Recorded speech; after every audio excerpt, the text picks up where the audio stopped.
Пронајди ги белите облаци ноќе. Помогни му на редот да ги постави белите нишки. Добар ден. Добар ден. Се наоѓаме во една пријатна атмосфера да продебатираме и да продискутираме малку за одредена честа појава во нашето општество, во нашето секојдневие и во нашето училиште. А тоа е насилството. Меѓутоа ќе го анализираме денес од еден поинаков аспект. Што мислите вие? Дали возвратениот удар врз насилникот од страна на жртвата би бил позитивен или негативен пример? Јас би рекол дека е баш позитивен пример, бидејќи мислам дека единствениот начин да се врати на злото е со единствениот јазик што госторникот го знае, односно злото. Бидејќи кога со зло враќаме на зло, ние всушност не сме злобни, туку правиме нешто во наш интерес да се одбраниме, да го одбраниме доброто. А дали има поголемо добро од бранењето на она што вреди да се брани? Да, меѓутоа начинот на кој се брани нели е ист како начинот на кој се врши насилството. Целосно не се согласувам со соговорникот, бидејќи ако вратиме со она што не повредило, како ние стануваме подобри од насилникот? Значи ние стануваме насилник.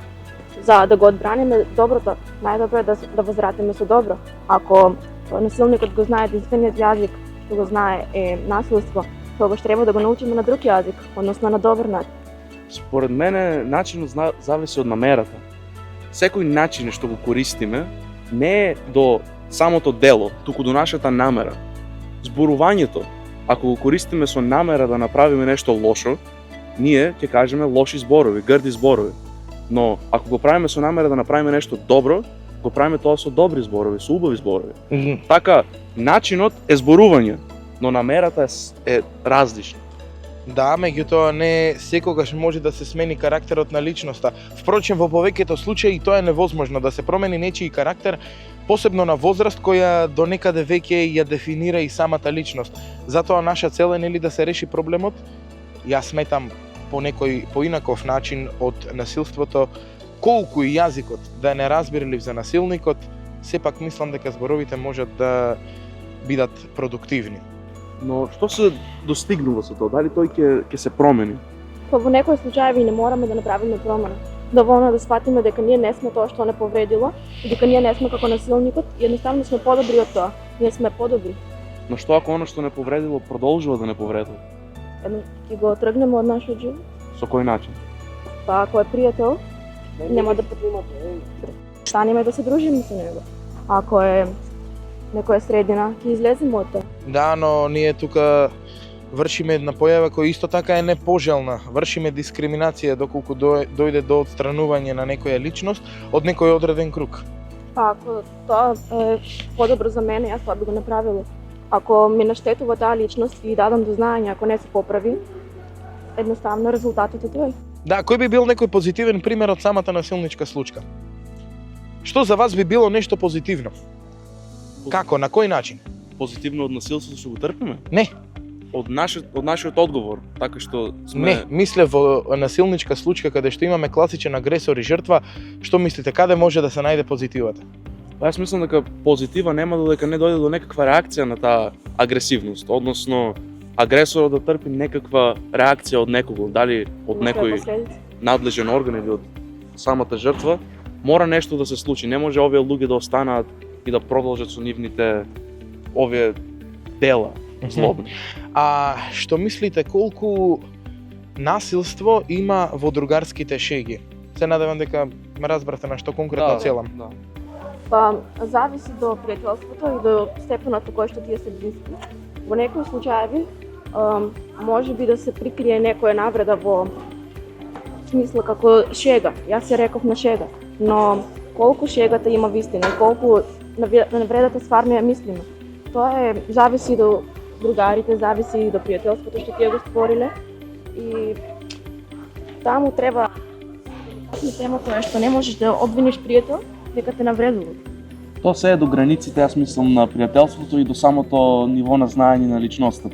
Ако некој е пријател со некој со 10 години, да кажеме, и ако има такви шеги каде што се понижуваат, но всушност тоа е нивната експресија на нивната љубов, Јас би рекол дека тоа е целосно оправдано и нема некаква повреда во тоа. Да, меѓутоа, ако тоа се случува пред други трети лица кои првпат се соочуваат со самите личности, какво ќе биде мислењето за на некој начин така да наречам жртвата? Па според мене мислам дека вистинското пријателско понижување се забележува веднаш дека е пријателско и дека не е всушност реално понижување. Ако стигне до степен каде што други луѓе мислат дека вие навистина се мразите или вие имате навистина некакво ниво на понижување, тогаш мислам дека има таму некаков проблем со самото пријателство.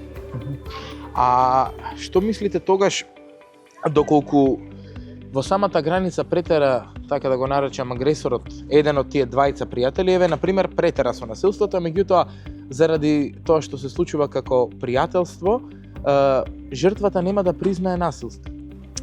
Па таму е проблемот во жртвата. Да. Бидејќи ако сме пријатели треба да се изразам дека ме повредило тоа што Да. го направил и што го рекол. И ако пријателот не се промени, тогаш тоа дали е вистински пријател? А што мислите, дали може да постои и несвесност кај жртвата, да не е свесна дека трпи насилство, да мисли дека Да. тоа е за нејзино добро, да мисли дека тоа е пријателски, а Да. всушност тоа да е еден вид насилство и тоа наметливо кој од страна некој ќе го забележи, а самата таа не. Што би се случило тогаш при еден таков настан? Па, например, ако воопшто не забележува жртвата, значи може би воопшто не е повредена. Да, меѓутоа, тоа штети со одредени последици врз самата личност на жртвата. Да, тоа повторно зависи до намерата, јас би рекол, до намерата на насилникот. Односно, дали, ако во овој случај насилникот навистина сака да нанесе некакво зло врз жртвата, тогаш мислам дека ова е тотално неправедно. Иако жртвата не забележува, со време ќе се покаже тоа и таа на некаков начин ќе настради, бидејќи ако некој нема добри намери кон тебе, ако прва не го забележиш тоа, со време ќе го забележиш. Да, ма тоа во иднина може да се одрази и да се манифестира на еден тотално несвесен начин на самата психа, на самото размислување. Колку, например, може да биде потиштен со разнежнети емоции, или пак едноставно да размислува несвојствено за самиот себе си, Да, тоа е некој човек. Јас би рекол дека дефинитивно има фактор тоа дека ако некој е целосно понижуван, иако може би свесно не забележува дека е понижуван, сепак има некакво влијание на подсвеста, бидејќи подсвеста е баш интересна работа, бидејќи ние самите не ја разбираме. Се што примаме од нас во нашиот живот влијае врз подсвеста, така да се согласувам дека може да има лоши ефекти. Да, и што предложувате вие, како некој може да се пронајде самиот себе си, вистинскиот себе си во самиот себе и да ги реши тие некои проблеми и тие некои подсвесни, да ги наречам, грешки или пропусти кои тој самиот ги прави? Се тоа доаѓа, јас мислам, до забележување на проблемот. Забележување дека има проблем и од таму може да почне да се работи на истина. Па да работиме на проблемот и ако има конфликт со пријателот, да поработиме и со тоа да разговараме. Разговарањето е најважното нешто што може да се направи во овој случај и едноставно да го откриеме проблемот и да го откорениме. Да. А како вие како некој трето лице, како некој од страна би укажале на жртвата дека се наоѓа во проблем, затоа што сметам дека во 30 до 40% од случаите проблемот кај жртвите дека не знаат и да препознаат дека се всушност жртви. Па би дала до знаење тоа што јас го мислам. Ако мислам дека жртвата е повредувана и ако малтретирана, тогаш би го дала своето мислење кон жртвата и би постапиле на некој начин како што јас би предпочитала дека е точно. Да не биде повредена, да биде сепак и да се задржи неговото мислење. Ако жртвата нема проблем со истото, Да, меѓутоа еве не можеш да ја докажеш, не можеш да ја укажеш на самата жртва дека се наоѓа во проблем. Дали би се тргнала настрана или би пронашла некаков друг пат до целта? би разговарала, може би ако да разговараме и со тоа што малтретира, но ако веќе навистина не гледа проблем и ако жртвата не смета дека треба да се промени ништо, јас тогаш не можам да се направам ништо. Морам да се тргнам. Додека не се направи некоја друга прилика каде што можам да помогнам.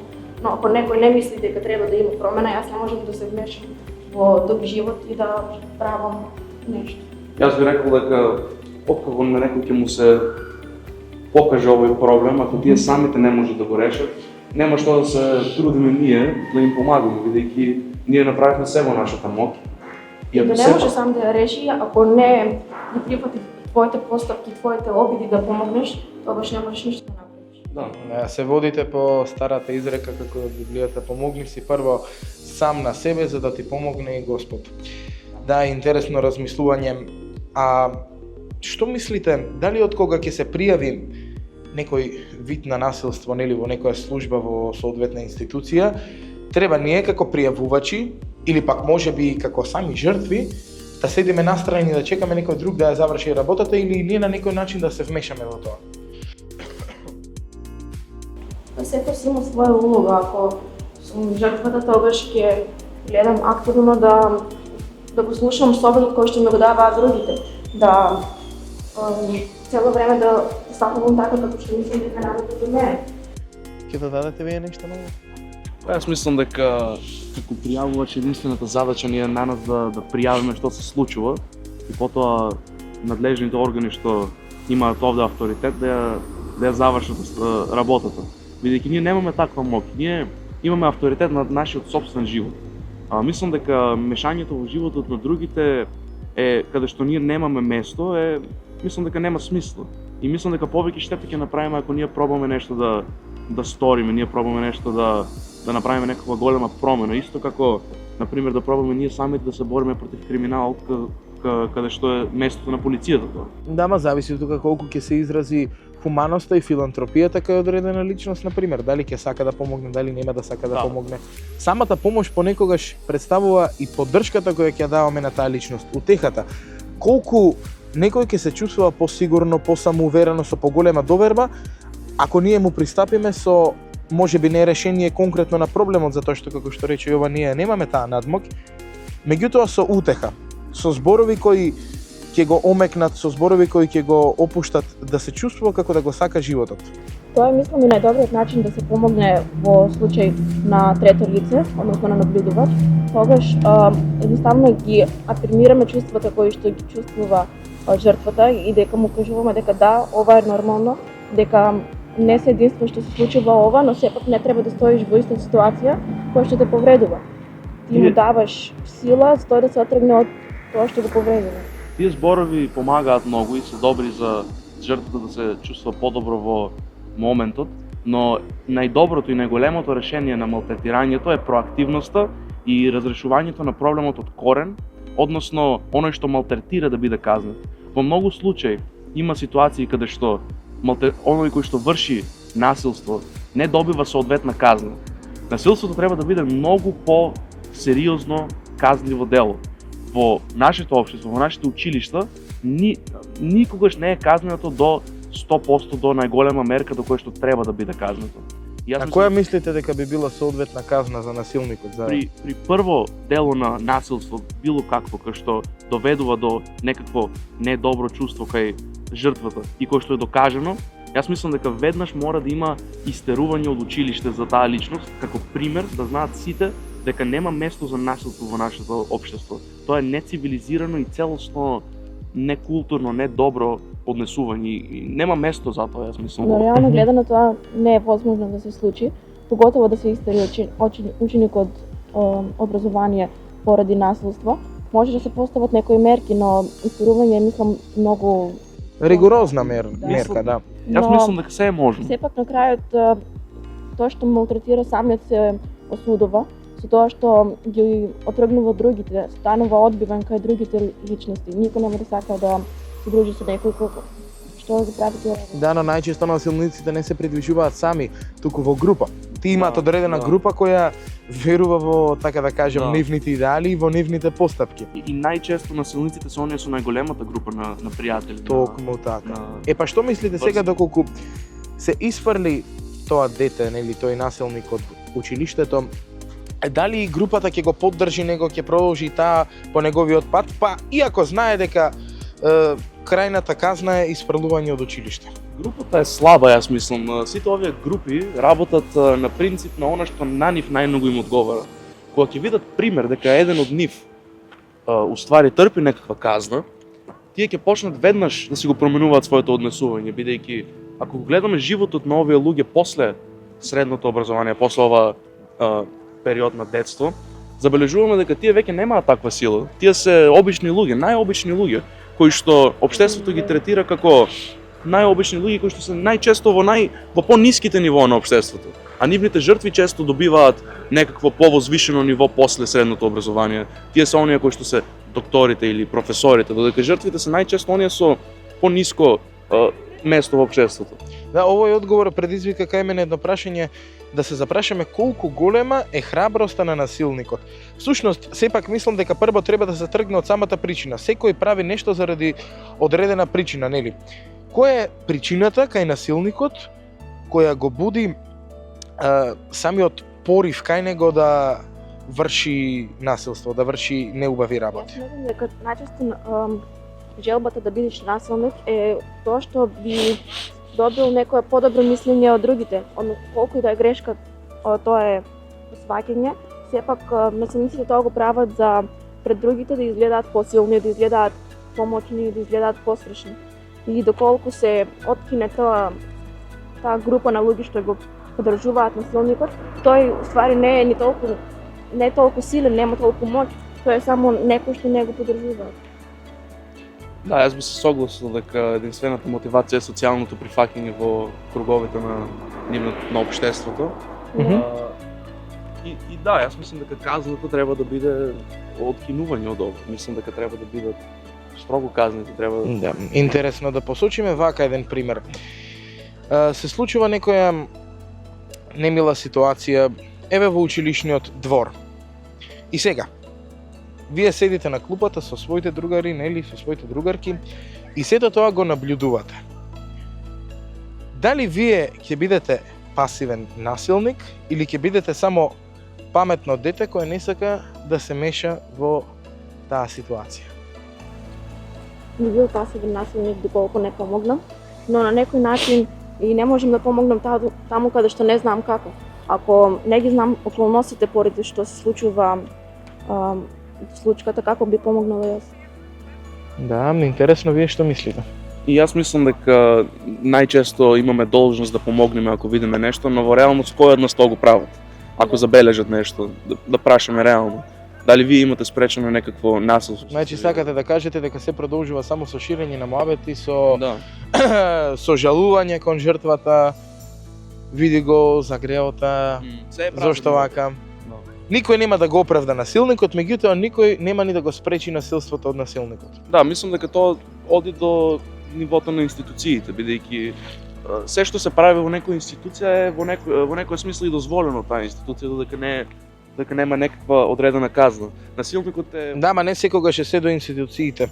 Јас сметам дека многу повеќе овде влијае семејството и се зависи од семејството, затоа што ако ти дома живееш на еден начин, а те присилуваат, мораш да се прилагодиш на своето работно место, на својот подолг престој, на друг начин, тогаш ти тоа нема да го можеш. Ако дома е некако поинаку воспитан тој ученик, нема да може да го прилагоди своето однесување толку лесно во училишната средина. Па затоа сметам дека и тоа е една од најчестите причини за јавување на насилство. Мислите во фамилијата ако има насилство, тој нема да може да биде различен во училиштето? Да, и самото тоа. Нема да може да се однесува поинаку. Се тргнува од коренот на дрвото. Дрвото не расте од гранките, туку расте од коренот. Тоа е објаснувањето за нивното однесување, но мислам дека повторно органите има таа моќ да го прекинат. Бидејќи се што е научено може и да биде одучено, како може да се каже, да го заборават, да не го знаат веќе да го прават тоа. Како што се дресираат животните, можат и луѓето со последиците на однесувањето. Кај човекот најголем центар е главата, така? Епа, повреда на тело може и да се излечи, меѓутоа повреда на глава не секогаш. Дали мислите дека службата треба да реагира кај семејството пред се, отколку кај насилникот? Затоа што свеста се вродува од човекот на кој насилникот најмногу верува. А тоа се надевам дека е тој и од кој научил да врши насилство. Ние имаме најголемо влијание од дома, бидејќи живееме со тие луѓе, ние сме пораснати од тие луѓе и доколку тие не можат нас да не воспитат, како ние ќе веруваме на некој странец, што воопшто не ни не познава какви сме, да не воспитате подобро од мајка ми, од татко ми. доколку службата разговара со моите родители, тие ќе можат на подобар начин да ми укажат како да се поправам, како да го решам проблемот. Точно. Затоа реков дека службата, сметам, прво треба да интервенира во семејството, во фамилијата, од изворот на енергијата каде што доаѓа, па потоа тоа да се пренасочи кон детето. Еве уште еден пример. Повторно имаме иста ситуација на конфликт помеѓу двајца, ситуација на некоја кавга. Вие се јавувате овој пат како посредник, како некој медијатор со цел да го спречите насилството. Значи се јавувате и викате полека, немојте, ќе разговараме. Што мислите, колкав е ризикот? И дали секој би се нафатил на таков ризик? Па дали секој би имал храброст да го направи, да биде медијатор, да се нафати на таков ризик? Колкава е одговорноста? Најчесто ние не сакаме да излеземе од својата зона на комфорт. Па доколку веќе сме назначени како работник во служба во училиште, тоа е нашата должност, тоа е нешто што мораме да го направиме. Бидејќи ако не го направиме... Не мислев конкретно на некој ученик, на некој генерацијски партнер. Кога, например, еве ти ќе видиш таква ситуација во училишниот двор помеѓу двајца твои блиски другари или барем едниот ти е близок, ако се јавиш како медијатор, како посредник за да се реши целиот настан, за да се реши проблемот, како другите ќе гледаат на тоа? Дали прво тебе ќе те поддржат или ќе ти кажат те будалче зошто трчаш? Без разлика на случајот како ќе ме поддржат, тоа е нешто што ако веќе сме одлучили да го направиме, може да има и добри и негативни страни. Во случај да пријавиме, може и ние да станеме жртва од како мета на насилникот. Но без разлика дали не поддржуваат другите и дали другите мислат дека тоа требало да го направам, ако сметам јас дека треба да укажам помош на некој, тоа морам да го направам без разлика на последиците за мене. Точно. А како организацијата на ученици во самото училиште, еве конкретно да кажем ученичкиот совет, мислите дека може да придонесе во врска со овој проблем? Да се... На кој начин конкретно? Еве вие да имате прилика да смислите еден начин или едно решение за тој проблем, кој би било тоа? Јас повторно би рекол дека се доаѓа до службите и до надлежните органи кои што имат најголемата моќ. Мислам дека ученичките заедници во овој случај да пробат да кажуваат на некој ученик дека не треба тој така да прави, мислам дека тие нема да го стават наум. Бидејќи го знаеме диверзитетот на ученици во училиштата, го знаеме диверзитетот на карактер на ученици во училиштата и мислам дека тие само одговараат на моќта, односно на надлежните служби, а не баш на учениците. Да, на нивните соученици. Во случај да треба да се бара помош од ученичкиот совет, например, те би можеле да го издвојат насилникот и да му укажат дека тоа навистина не е правилно што го прави и на некој начин да се понижи насилникот. И со тоа мислам дека тој би бил и покрај срамот што ќе го чувствува, тој и може би ќе свати дека не треба така да се постапува. Да. Јас мислам дека не би сватил, бидејќи без некаков конкретен одговор на моќта, мислам дека нивните соученици ништо не би направиле. Во некој смисла може ученичкиот совет да биде како вид на патрола, да ги забележува овие ученици, да ги пријавува кај службите, но сепак се лежи до нив, не до ученици. А нели тоа треба да представува една организација на ученици кои ќе застанат на страна на самата жртва, нели? Не само да бидат пријавувачи, односно пат по кој ќе се движи информацијата. Па на тој начин може да се каже дека сам човек не може ништо, но групата може. И на начин каде што ќе се издвои насилникот, групата може да му постојано да му укажува дека като грешно тоа што го прави и на некој начин да се прави некоја дискриминација спрема насилникот, да се укинуваат неговите желби, да се укинуваат неговите права. Да. И да има последици. И што би издвоиле како заклучок од сите овие ваши одговори, од сите овие прашања кои беа поставени, што би издвоиле како еден убав заклучок? Нека каже секој посебно. Еве прво ти. Да се помогне на жртвата. Жртвата не смее да стое во исто место каде што се чувствува непријатно. Да би заклучил дека ти си, нели, гласаш за тоа се да се реши по мирен пат и на убав начин, бидејќи и тоа е можно. Јас би рекол Твојот став беше малку поинаков. Да, јас би рекол дека мора да има последици од самите надлежни органи и дека овие ученици никогаш нема да научат. И од лично искуство зборувам и од мојот живот што сум го поминал како ученик, би рекол дека овие личности никогаш нема да научат без некаква казна. Тие ќе продолжат и ќе продолжат да си ги тестираат силите, се додека некој не им каже дека ова не е воред и дека мора да се среди со некаква сериозна казна, не со нешто леко, нешто како да се каже нешто ќе бидат забранети од ова и ова за ова одредено време. Јас мислам дека треба да биде нешто конечно. Истерување од училиште е најдобрата казна. Да, ама овде во прашање и педагогијата. Како треба нели повозрасните да се однесуваат и да воспитуваат. Меѓутоа, како заклучок, еве јас од твојот одговор би издвоил дека големиот океански бран ќе се запре единствено ако најде на поголем отпор. Точно. И таа сила ќе се запре единствено ако најде на поголема сила. Но најчесто насилникот не ни знае каде греши. И можеби не знае Точно. друг начин како да постапи. И затоа најдобро можеби да се покаже тој начин кој што може да го поправи, да се поправи односот спрема другите.